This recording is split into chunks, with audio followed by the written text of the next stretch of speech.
good. I'm good. I'm in my a halo. Oh, and your mic. I'm Mike. Yes.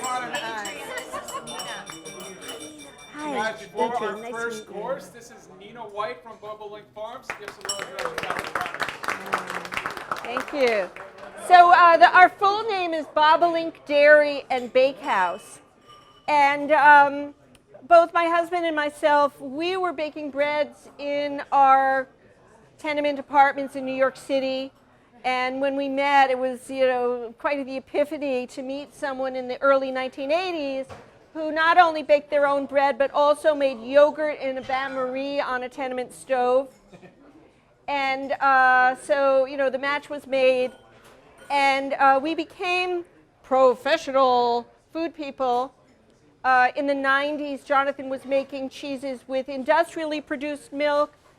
And then in 2002, we became farmers in order to better control our milk source by having our own cows.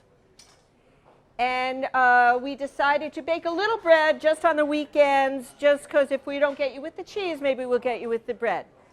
And things take off because there are always people who are going to appreciate, like yourselves, I presume, because you're here, that you really appreciate artisanal food.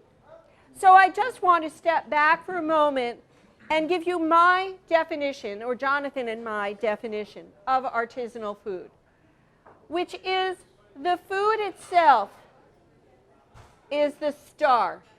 The methodology has to be that which will produce the best food in the environment, rather than figuring out a manufacturing system that's going to dumb everything down, make it last a really long time, cost as little as possible, destroy the environment, and taste terrible. Oh, and make you sick. Right.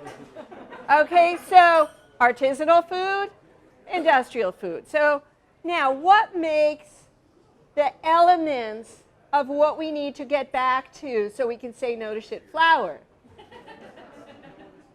is to dial it all back to where the plant can grow slowly in a gently supported, rich soil that's full of beneficial microbes, and a process of beneficial mushrooms breaking down the elements that are naturally in the soil. So when the leaves fall, or when the plant is over, that it can naturally break down and add to the soil.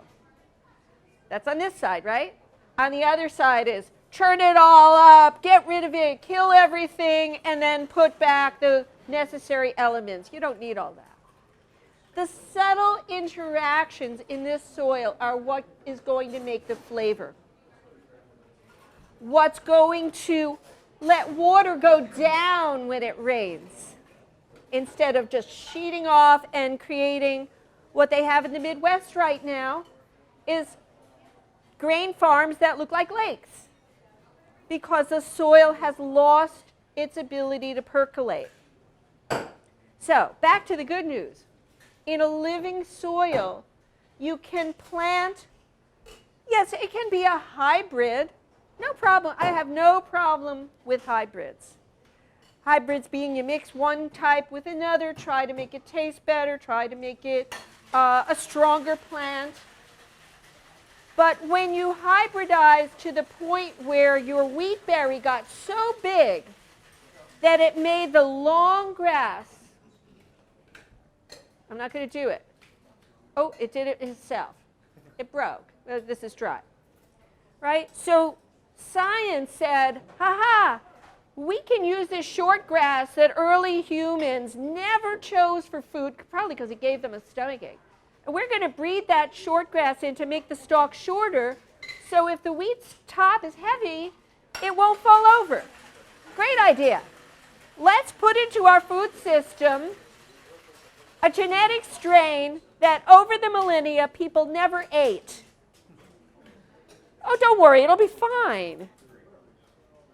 And if you take a look at the introduction of that whole lineage, you will see that it very closely follows the same curve of folks becoming increasingly sensitive to wheat. So a lot of people are saying, oh, it's because it's made too fast. It's because it's what it's sprayed with. Yes, all of those things too. But at the very roots, it's also the genes. So we've got these fine folks growing really good rye. We've got these fine folks milling really wonderful grains regionally. And I'm figuring out how to bake all this stuff. And so when someone calls me and says, I have some grain I grew on my farm, do you want to experiment with it? My first question is, how tall was it? If they say, I don't know, I say, no, thank you. Because it's got to be 4 feet or taller. Wheat can be 4 feet tall to 7 feet tall. The industrial wheat is 18 inches tall. And here's one very sad thing. So this gentleman, I'm sorry we met so quickly. There's a wonderful, wonderful organization that's educating folks about bread and how to make bread. And they make some really lovely flours. They will remain unnamed.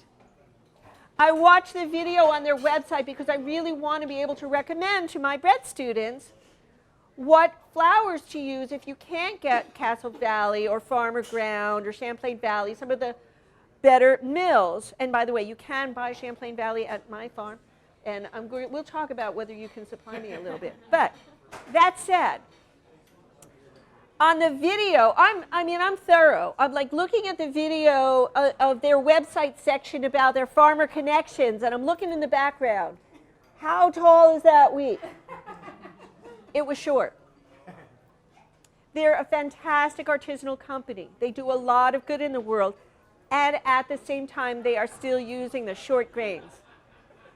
Which for me, I need to be able to say at my farmer's market booth, when people say, do you have any gluten-free bread? I want to be able to say, I have good gluten bread. And it's a conversation. You know, I never want anyone to buy something that they really shouldn't eat, but it's a great conversation. So that's my little soapbox, and thank you for listening.